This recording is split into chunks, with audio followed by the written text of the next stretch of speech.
God has an urgent message for the nearly 88% of members of Congress who identify as Christian, and even those who are not Christians.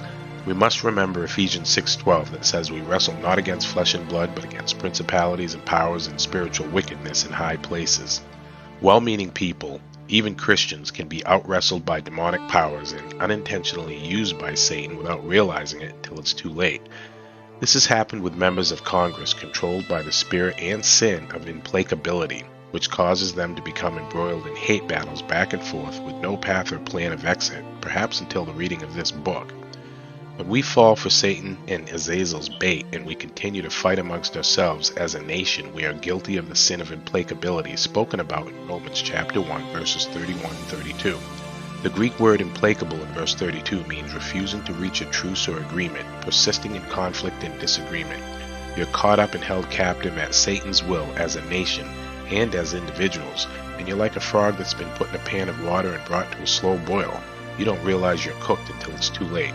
Arguing with God at the time of judgment is not going to go well for you when God reminds you that his servants and watchmen warn you all against the sin of implacability spoken of in his word in Romans chapter 1 verses 31 and 32, which says you were, quote, without understanding, covenant breakers, without natural affection, implacable, unmerciful, who knowing the judgment of God, that they which commit such things are worthy of death, not only do the same, but have pleasure in them that do them. Romans chapter 1, 31 and 32.